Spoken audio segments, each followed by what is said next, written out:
بسم اللہ الرحمن الرحیم بسم اللہ الرحمن الرحیم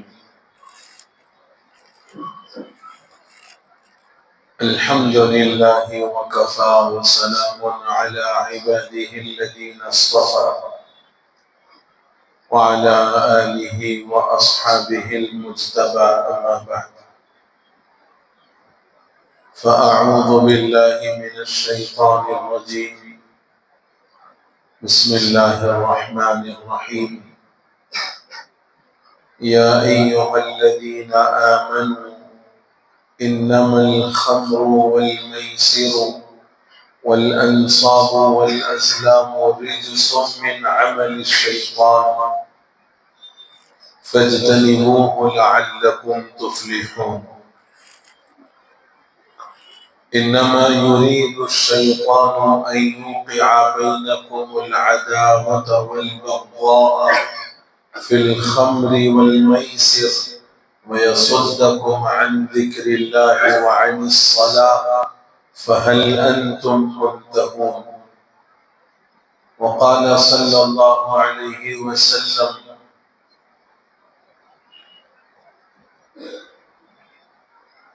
الشراب أم الخبائث أو كما قال صلى الله عليه وسلم قابل احترام عزیز بزرگوں نوجوان بھائیوں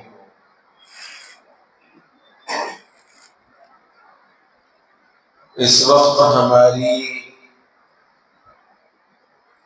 جو جمعہ کی یہ مجلس ہے دو باتیں آپ کی خدمت میں رکھنی ہیں اور دونوں ہی باتیں برائے بات نہ ہو برائے عمل ہو اس لیے کہ جلسے جلوس کانفرنس بے شمار ہوتے رہتے ہیں اور ہوتے رہیں گے لیکن کسی بھی جلسے کا کسی بھی میٹنگ اور کانفرنس کا یا پھر جمعہ کا فائدہ اسی وقت ہے جب آپ ان جلسوں میں ان بیانات میں ہونے والی باتوں پر عملی طور پر کھڑے ہو جائیں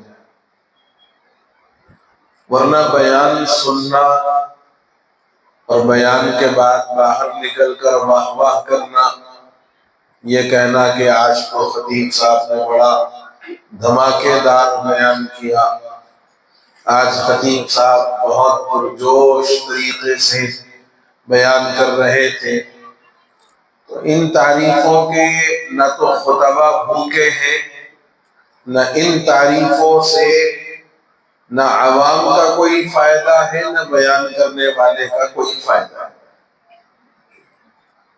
بڑے لوگ یہ کہتے ہیں کہ جب بھی کسی دینی مجلس میں بیٹھو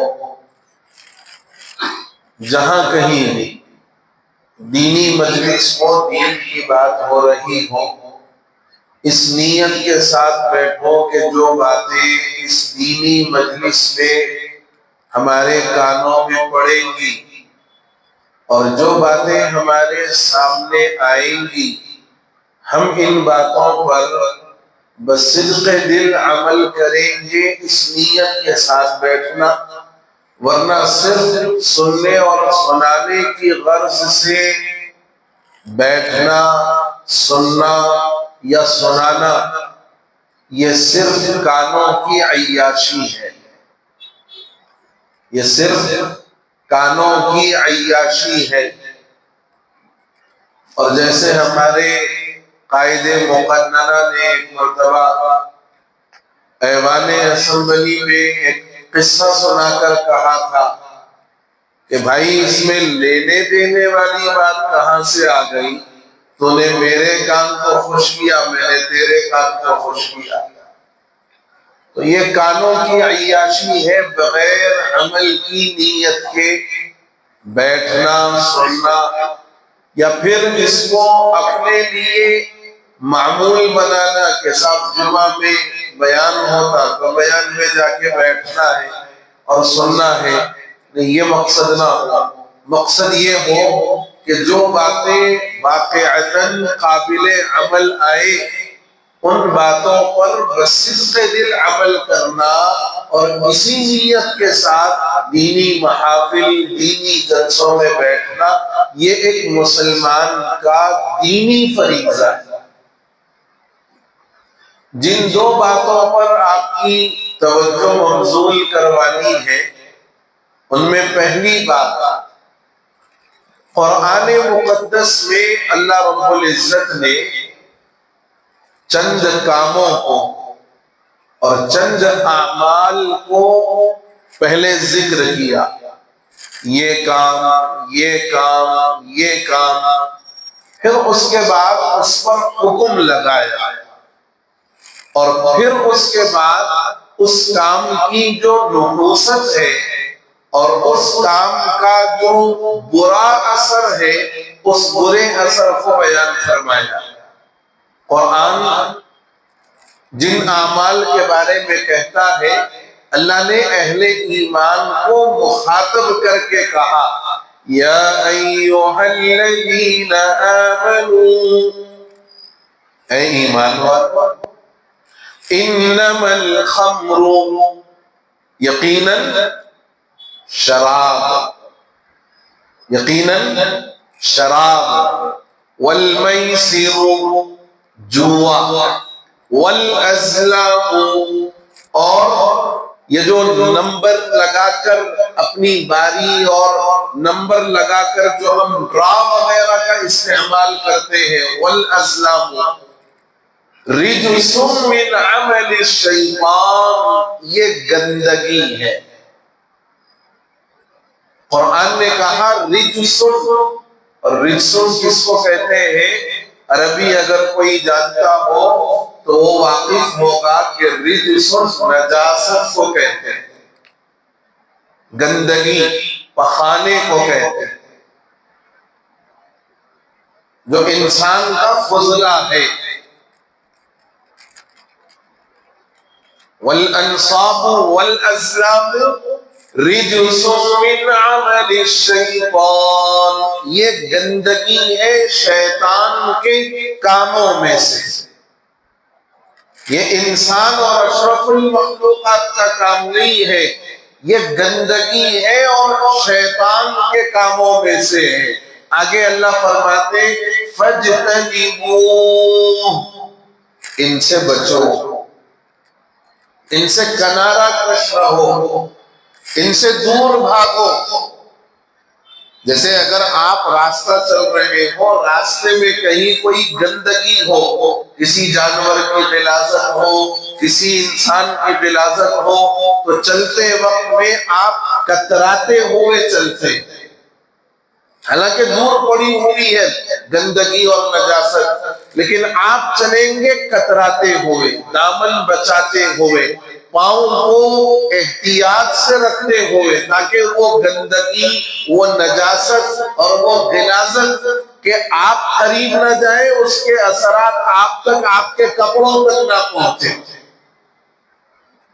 کیوں؟ ہم یہ جانتے ہیں کہ یہ گندگی ہے، یہ خراب چیز ہے، اس کو سلیم الفطرت آدمی پسند نہیں کرتا، آدمی بڑا بچتے بچاتے چلے گا۔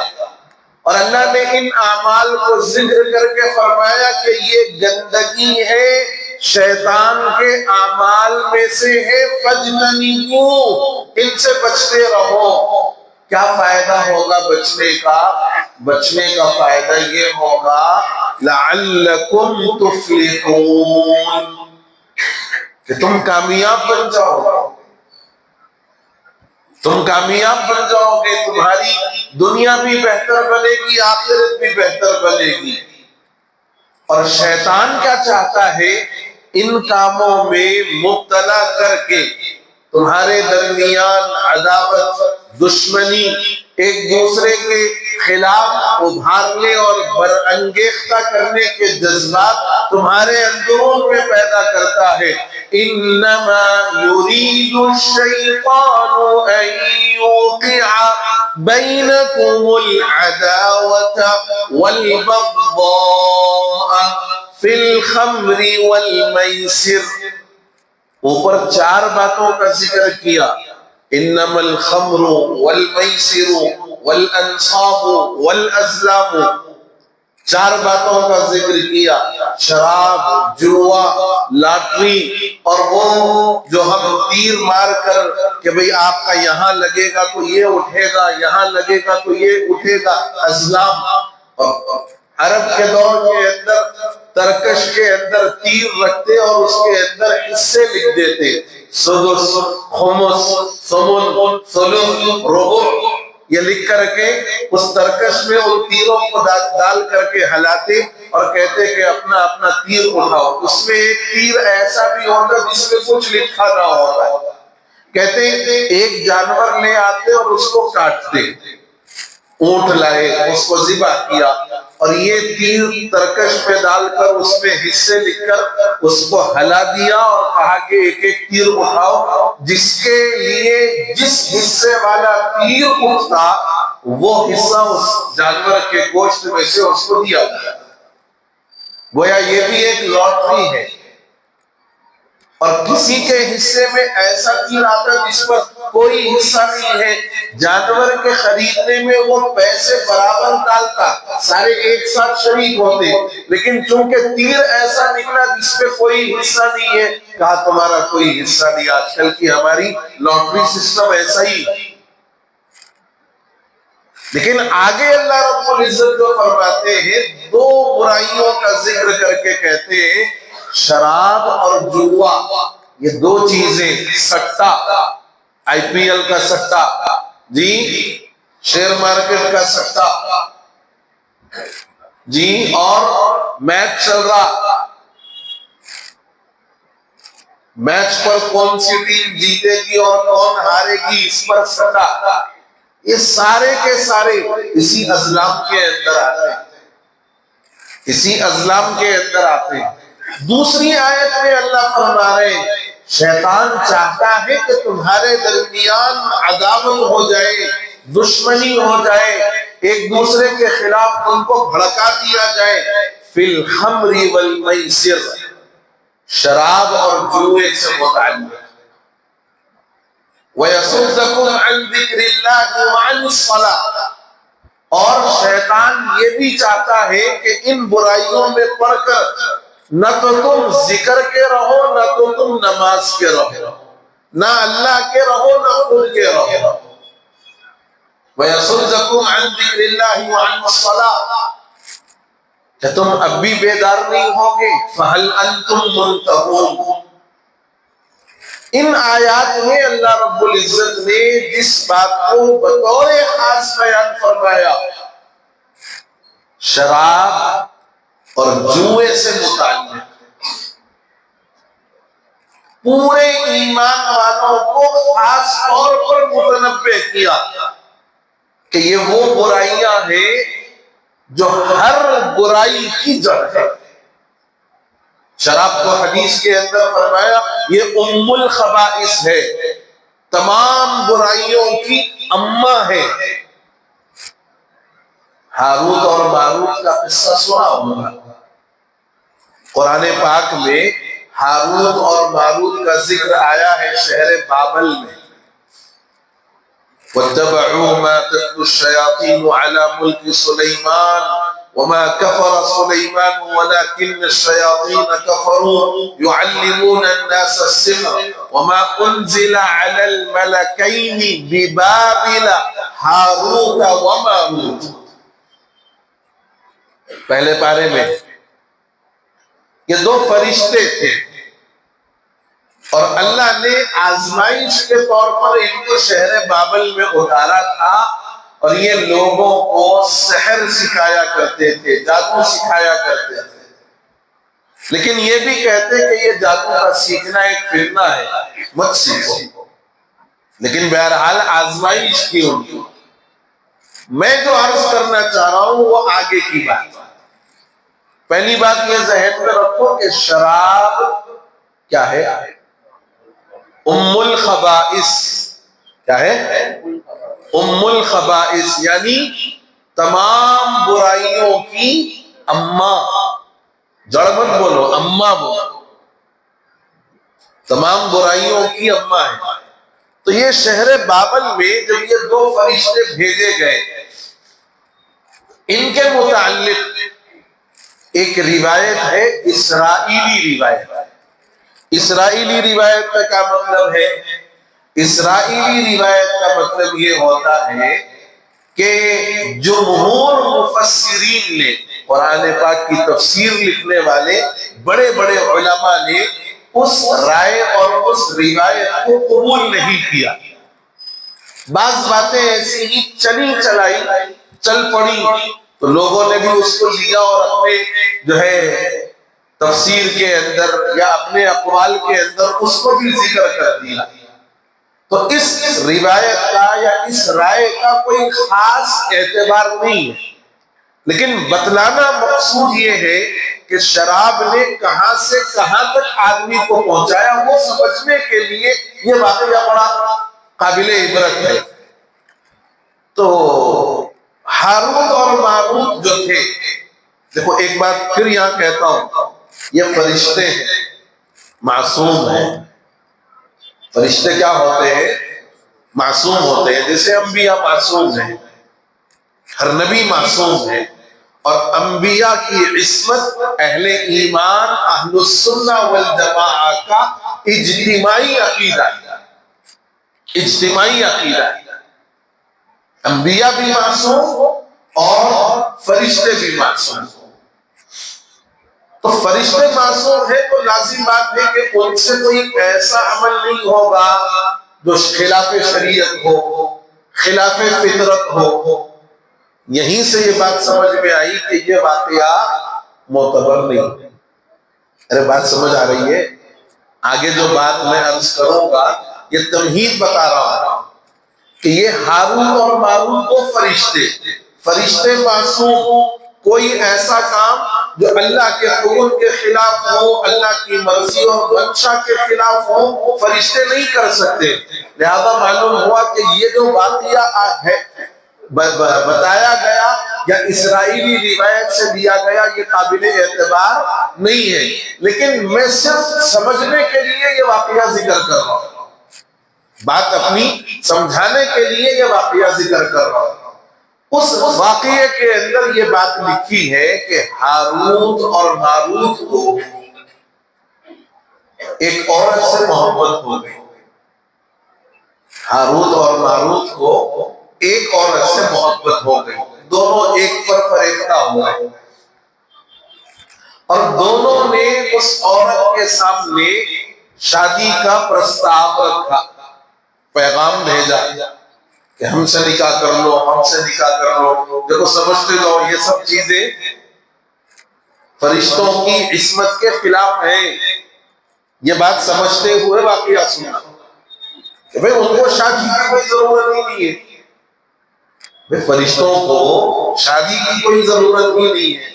اور فرشتوں کے بارے میں قرآن کہتا ہے لا یعصون اللہ ما امرہم، اللہ نے جو حکم دیا یہ اس کے خلاف جاتے بھی نہیں، اللہ نے جس کام پر ان کو لگا دیا وہ اس کے اگینسٹ ہوتے ہی نہیں۔ تو معلوم ہوا کہ یہ واقعہ بہرحال اسرائیلیات میں سے ہے جو قابل اعتبار نہیں ہے، مگر بات سمجھنے کے لیے ذکر کر رہا ہوں، بار بار کہہ رہا ہوں یہ بات۔ تو ان دونوں نے اس عورت کے سامنے اپنی شادی کا پرستاو رکھا، کہا کہ ہم تم سے شادی کریں گے، ہم تم سے نکاح کریں گے۔ اس عورت نے کہا کہ ٹھیک ہے میں نکاح کروں گی، مگر میری ایک شرط ہے۔ کہا یہ جو بت رکھا ہوا ہے اس بت کو سجدہ کرا دو، یہ جو بت رکھا ہوا ہے اس بت کو سجدہ کرا دو۔ ہاروت اور ماروت نے کہا کہ غیر کے سامنے جھکنا یہ تو بے انتہا غلط بات ہے، یہ تو شرک ہے، کفر ہے، یہ کام ہم ہرگز نہیں کر سکتے۔ کہا یہ کام ہم ہرگز نہیں کر سکتے۔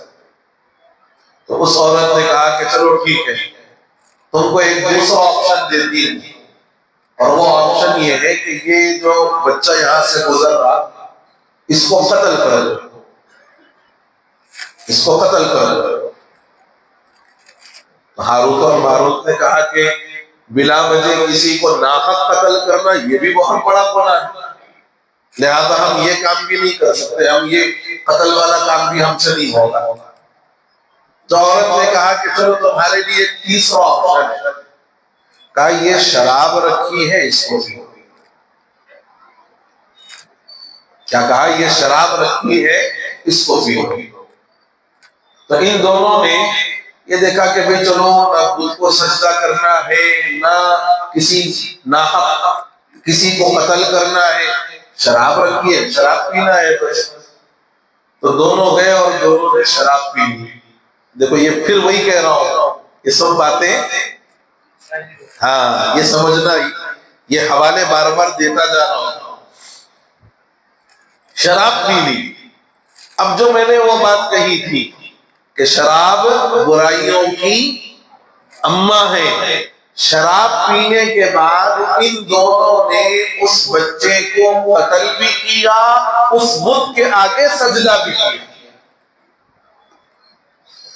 یہ ہے شراب کی خباثت۔ اور قرآن یہ کہتا ہے کہ یہ گندگی ہے، غلیظ چیز ہے، اور ایسی غلیظ چیز ہے جیسے تم پیشاب اور پاخانے سے اپنے آپ کو، اپنی طبیعت کو مقدر سمجھتے ہو کہ یہ انتہائی غلیظ چیز ہے، اس کے قریب بھی نہ جاؤ۔ کہا یہ شراب بھی ویسی ہی ہے، بلکہ میں یوں کہتا ہوں یہ پیشاب اور پاخانے سے بھی بدتر ہے۔ آج ہمارے معاشرے میں شراب کا، گانجے کا، اور یہ وائٹنر کا، جتنی نشہ آور چیزیں ہیں، اب تو اللہ معاف کر دے بعض ڈرنکس میں بھی نشہ ہے، اور بعض چاکلیٹس جو ہمارے بچوں کے ہاتھوں میں آ رہے ہیں اس کے اندر بھی نشہ ہے، اس کے اندر بھی نشہ ہے۔ اور اتنا عام ہو گیا ہے شراب اور گانجا اور افیم اور چرس، ان ساری چیزوں کے ساتھ ساتھ وہ وائٹنر اور وہ ڈرنکس اور وہ چاکلیٹس جو اسکولوں کے قریب کی دکانوں پر بھی مل رہے ہیں، آج ہمارے بچے ناواقفیت میں بچپن ہی سے اس کے عادی ہوتے جا رہے ہیں، اور جیسے جیسے ان کی عمر بڑھ رہی ہے وہ چیزیں نشے کی ان کے مزاجوں میں اتنی پختہ ہو رہی ہے کہ بڑی کولی عمر میں اور بڑی چھوٹی عمر میں نشے کے اس قدر عادی ہو گئے، اس قدر عادی ہو گئے کہ 24 اور 25 سالہ عرفان اور ایک اور بچہ جو لدرائن گٹے میں آٹو کے اندر جو پائے گئے، دونوں کے دونوں مردہ حالت میں پائے گئے۔ تحقیق پر یہ پتا چلا کہ یہ نشے کے عادی تھے، اور نشہ نہ ملنے کی وجہ سے جسم کے اعصاب کے اندر جو جوڑ ہوتے ہیں ان جوڑوں کے اندر درد کی اس قدر شکایت ہوئی کہ painkiller injection heavy dose لیا، جس کی وجہ سے دل کی دھڑکن بند ہوئی اور وہی آنکھوں میں ان دونوں کا انتقال ہو گیا۔ کیا عمر ہے؟ 24 اور 25 سال۔ دور نہیں، بالکل آپ یہاں اونچائی پر کھڑے ہو کر کے دیکھو تو وہ علاقہ نظر آیا۔ ہم میں سے ہر ایک ہوگا جو روزانہ دن میں 2-3 مرتبہ وہاں سے آتا جاتا ہوگا۔ ہمارے علاقے بھی متاثر ہے شراب کے پینے والوں سے، گانجا کا نشہ کرنے والوں سے، چرس اور افیم استعمال کرنے والوں سے، وائٹنر کا جو ہے نشہ کرنے والوں سے، علاقوں کے علاقے متاثر ہے۔ اور خدا کی قسم، خدا کی قسم، خدا کی قسم، مسلمان معاشرے سے ان تمام برائیوں کا احساس تک بھی مر گیا، احساس تک بھی مر گیا۔ احساس ہی نہیں ہے کس کی اولاد کیا کر رہی، کدھر جا رہی، کوئی احساس نہیں ہے۔ نہ ماں باپ کو صحیح معنی میں اپنی اولاد کی نگرانی اور ان کی تربیت کی فکر ہے، اور ماں باپ جب اتنے قابل ہے تو اہل محلہ تو ہر ایک کو اپنی اپنی پڑی ہوئی ہے، وہ کیوں اس بات کو اپنے لیے تکلیف کا باعث محسوس کرے گا کہ صاحب فلاں کا بچہ اور فلاں کی اولاد اور فلاں کے خاندان والا یہ عمل کر رہا، جیو کوئی پرواہ نہیں، مرو کوئی پرواہ نہیں۔ ایسا بدترین مسلم معاشرہ اس وقت ہم لوگوں کا ہونا یہ چاہیے کہ علاقے میں کئی مرتبہ یہ بات کہہ کر خاموش ہو گیا ہوں، کئی مرتبہ میں نے اس سلسلے میں توجہ دلائی مگر توجہ لینے والا کوئی نہیں، کئی ایسے مسائل پر بارہا توجہ دلائی لیکن کسی نے بعد میں آ کر یہ تک نہیں پوچھا کہ مصعب آپ کچھ بول رہے تھے، اپن کیا کر سکتے۔ اور باہر کا ماحول ایسا ہے، آپ اکیلے اگر نکل جاؤ، میں تنہے تنہا اگر نکل جاؤں تو کوئی ساتھ دے گا یا نہیں دے گا اس کی کوئی گارنٹی نہیں ہے، لیکن کام میں ضرور اڑچن پیدا ہوگی، اور یہ کہہ کر کے پیدا ہوگی ان پکوڑا ہے، انہیں جو بولا غلط بولا۔ یہ مجھے یقین ہے اس بات پر۔ کام کرنے والے اور کام میں ساتھ دینے والوں کا فقدان ہے، اور ایسا نہیں ہے کہ بہت مصروف لوگ آئے، سب سے خالی لوگ ہمارے اورچڑی میں، زیادہ تر خالی لوگ ہمارے اورچڑی میں۔ کوئی چابی پھرانے کا بزنس ہے لوگوں کا، مہینہ ہوا چابی پھرائے، کرایہ وصول کرے، دن بھر اپنے گھر میں بیٹھ کے کھاتے پیتے مزے میں۔ اللہ اور دے آپ حضرات خوب ترقی دے، لیکن ان چیزوں پر بھی تو کبھی غور کیا جائے کہ ہمارا معاشرہ جو نشے کی لت میں مبتلا ہو رہا ہے۔ آپ بتاؤ 24-25 سال کی عمر، جو سمجھو کہ جوانی کی دہلیز پر قدم رکھا ہو، اور ادھر جو سٹار پان شاپ کے پاس جو قتل ہوا تھا جمعہ ہی کے دن، اس پورے واقعے کی تحقیق کرو تو قتل کرنے والا بھی نشے کی حالت میں تھا۔ ایسے کئی واقعات ہیں، اور ایک آدھ مرتبہ نہیں، ہماری آنکھوں کے سامنے 20 مرتبہ 100 مرتبہ ایسے واقعات جا رہے ہیں، لیکن ہمارے اندر وہ احساس پیدا ہی نہیں ہو رہا کہ بھئی مہم چلائی جائے۔ فلک نما کا جو پی ایس ہے، وہاں کے کچھ پولیس اہلکار، وہاں کام کرنے والے، ہماری مسجد کے مصلی بھی رہے ہیں، کبھی جمعہ میں مستقل آتے رہے، ان لوگوں نے آ کر کے کہا کہ صاحب ان علاقوں میں یہ ضرورت ہے، اگر آپ تیار ہیں تو ہم لے جا کے آپ کا بیان کراتے ہیں، ہم پولیس والوں کی طرف سے جلسہ کروا کے جو جرائم پیشہ ہے بس ان کے سامنے یہ بات آنا، یعنی اس بات کی ذمہ داری کا احساس پولیس والوں کو ہے، لیکن اہل علاقے کو اس کا کوئی احساس نہیں ہے۔ حالانکہ ایسا نہیں ہے، کام کرنا چاہو تو کام کرنے کے بہت سارے اسباب بن سکتے ہیں۔ 11ویں شریف کرنا ہے، چندہ ہونا بھائی کون دے رہے ہیں بھائی، 11ویں شریف کرنا ہے، چندہ ہونا ہے، کون دے رہے ہیں؟ میلاد کا جلوس نکالنا ہے، اور میلاد کے جلوس میں ان چیزوں کی ضرورت پڑے گی، چندہ ہونا، کون دے رہے ہیں؟ ہر بندہ اپنی سعادت سمجھتے ہوئے اپنے مال کا ایک معتدل حصہ، اچھا حصہ اس کام کے اندر لگاتا ہے، اس لیے کہ سمجھ رہا کہ بھئی یہ نیکی ہے، اور یقیناً نیکی ہے۔ اسلام میں کھانا کھلانا ایک نیکی ہے۔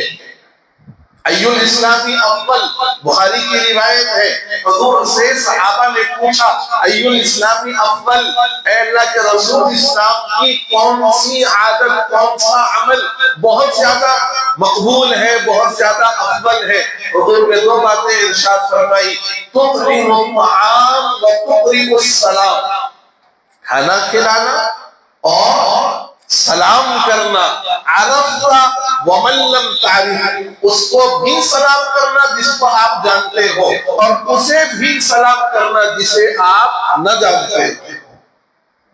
فرمایا یہ اسلام کی اچھی عادتوں میں سے، نیک عادتوں میں سے ہے۔ حضور فرما رہے ہیں کہ بھئی یہ نیک عمل ہے۔ اب اگر اس کے لیے کوئی اعلان ہو جائے، کوئی آپ سے مطالبہ ہو جائے، چندے کی اپیل ہو جائے، ہر کوئی اس میں بڑھ چڑھ کر حصہ لینا کہے گا صاحب یہ نیک کام ہے، خدا کی قسم اس نیک کام سے زیادہ نیک کام یہ ہے کہ اگر کوئی آدمی کسی ایسے گناہ کے اندر مبتلا ہے جو گناہ انفرادی نہیں بلکہ اس کے نقصانات اجتماعی ہیں، انفرادی نقصان نہیں، شراب کا نقصان انفرادی نہیں ہے، شراب کا نقصان اجتماعی ہے۔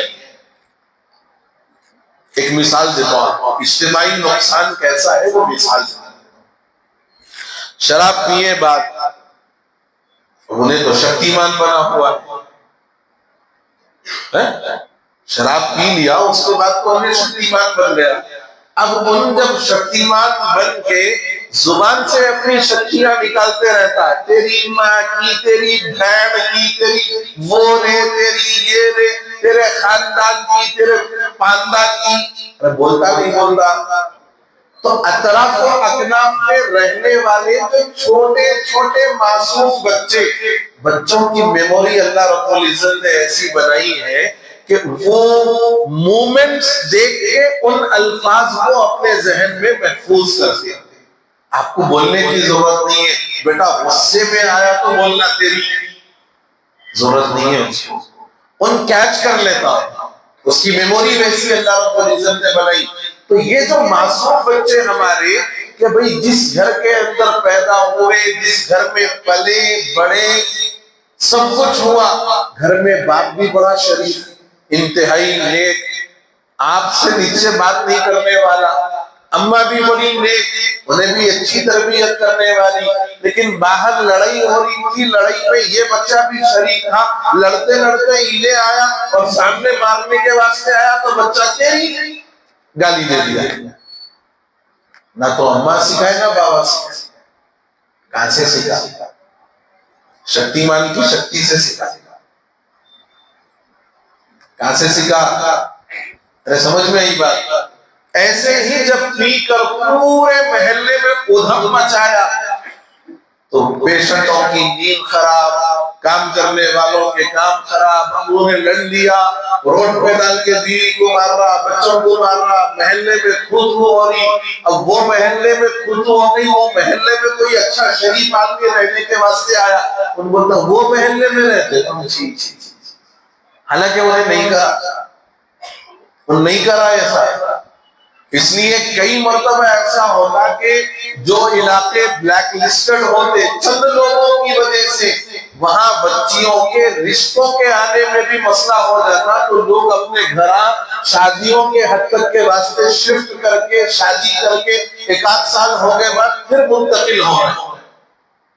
بتاؤ یہ شراب پینے کا اجتماعی اثر ہے نہیں؟ بولو بھائی، یہ شراب پینے کا اجتماعی اثر ہے، اور یہ اثر سے پورا علاقہ جوجھ رہا۔ تو کیا ہماری ذمہ داری نہیں ہے کہ یہ شراب پینے سے گناہ سے نفرت ہو، گنہگار سے نفرت نہ ہو، گناہ سے نفرت ہو، گنہگار سے نفرت نہ ہو۔ ایک ٹیم بناؤ مسجد میں، ہمارے پاس تو اگر بنتی نہیں معلوم، لیکن آپ میں سے جو دوسرے علاقوں میں ہے، کیونکہ یہاں ساتھ دینے والا نہیں ہے بھائی، کوئی بھی نیور ایور، یہاں ساتھ دینے والا کوئی بھی نہیں ہے۔ تم خود مرو امام صاحب، خدا مل جاتا ہے۔ اور بول بول کے میں مطلب مایوس ہو گیا، خاموش ہو گیا۔ اب اس کے پیچھے ہو سکتا ہے کوئی نہ کوئی وجہ ہو، حکمت ہو، علاقے کی صورتحال ہو، جو بھی ہو بہرحال، لیکن آپ میں سے جن علاقوں میں یہ کام ہو سکتا ہے، مسجد کے اندر جیسے تبلیغی جماعت والے مسجد بار جماعت بنا کے بیٹھ کے تعلیم کرتے اور گشت کرتے، آپ اصلاح معاشرے کی مہم کے عنوان پر گشت کرو، جو لوگ اس کے اندر مبتلا ہیں ان سے پیار بھری ملاقات کرو، ان سے ملو، اور اگر ضرورت پڑے کہیں میں تیار ہوں اینی ٹائم میں آنے کے واسطے، میں تیار ہوں اینی ٹائم۔ کوئی شراب کا عادی ہے، نوجوان بچے ہیں، ان سے ملیں گے، ان سے ملاقات کریں گے، ان کو بتائیں گے کہ بیٹے تمہاری جوانی کتنی قیمتی ہے۔ اگر کوئی بڑی عمر والے ہیں ان کو بھی بتائیں گے کہ حضرت یہ کام اس عمر میں آتے آتے آپ ابھی تک کر رہے ہیں، اس کو چھوڑنے کے کیا فوائد ہیں، کرنے کے کیا نقصانات ہیں۔ میرے بھائی مسجدوں کے اندر ایک کمیٹی یہ بنے، مسجد کے اندر کام کرنے کے واسطے نہیں، علاقے میں کام کرنے کے واسطے۔ یہ وقت کی بڑی ضرورت ہے، یہ وقت کی بڑی ضرورت ہے۔ دوسری قومیں اپنے لوگوں کو لے کر ان سے اپنے مذہب کو اور اپنے ماننے والوں کو بڑا مضبوط بنا رہی، ہم نے چھوڑ دیا، جاؤ آکر بھی جاؤ، جیسے بھی گھرے میں رہو۔ میرے بزرگوں یہ پوچھ بھی ہم سے ہی ہوگی، اس لیے مسجدوں کے اندر ایک کمیٹی اس کام کے لیے بنائی جائے، جو شراب کے عادی ہے، جو نشے کے عادی ہے، جو ہے جوئے کے اندر، سٹے کے اندر ہے، اور جو بڑے بڑے جرائم کے اندر ہے، ان سے جائے، ملاقات کرے، ان سے اچھی بات کرے، وہ ہمارا بھائی ہے۔ میں نے کہا گناہ سے نفرت ہو، گنہگار سے نفرت نہ ہو۔ اگر مان لو کہ ہم میں سے کسی کا سگا بھائی، سگا بیٹا اس چیز کے اندر مبتلا ہوتا، کہ ہم اس کو گھر سے مار کے بھگا دیتے؟ اس کے پیچھے خوب محنت کرتے، جی جان لگاتے۔ اگر ہماری نہیں سنتا تو کسی بڑے کو بلاتے، کسی عالم کو بلاتے، خاندان کے کسی ایسے کو بلاتے جس کی بات یہ سن سکتا۔ میرے بزرگوں ہمارے علاقے بھی اس سے متاثر، اور یہ ہماری دینی اخلاقی علمی ذمہ داری ہے، سیاسی قائدین کی بھی ذمہ داری ہے۔ خالی روڈ ڈال دینا کمال نہیں ہے، خالی گڑھے کھود دینا کمال نہیں ہے۔ روڈ ڈال دیے، بہت بڑا تیر مارے، کوئی کمال نہیں کرے، وہ تو ذمہ داری ہے، وہ تو کام کرنا ہے، کر رہے ہیں آپ، لیکن جیسا کرنا ہے ویسا نہیں کرنا، جتنا کرنا ہے اتنا نہیں کرنا، جو کرنا ہے جتنا کرنا ہے وہ نہیں کر رہے، اتنا نہیں کر رہے۔ تو یہ سیاسی قائدین کی بھی ذمہ داری ہے کہ جہاں اپنے کام کرنے والے کاریہ کرتا کو بناتے ہیں، وہی علاقے کے اندر اس بات کی بھی مہم چلائے۔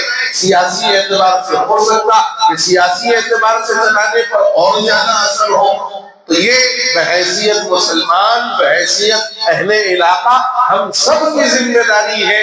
اور میں نے کہا کہ آپ اپنے اپنے علاقوں میں یہ کام کریں، جہاں میری ضرورت آپ کو لگے کہ ہے کہ اس پاگل کو یہاں بلایا جا سکتا ہے، I am any time ready، میں ہمیشہ تیار ہوں۔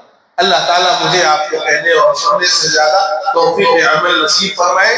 دوسری بات رہ گئی، پہلی بات یہ تھی، دوسری بات رہ گئی، انشاءاللہ آئندہ یہ بات آپ کی خدمت میں پیش کی جائے گی۔ اللہ مجھے آپ کو کہنے اور سننے سے زیادہ توفیق عمل نصیب فرمائے۔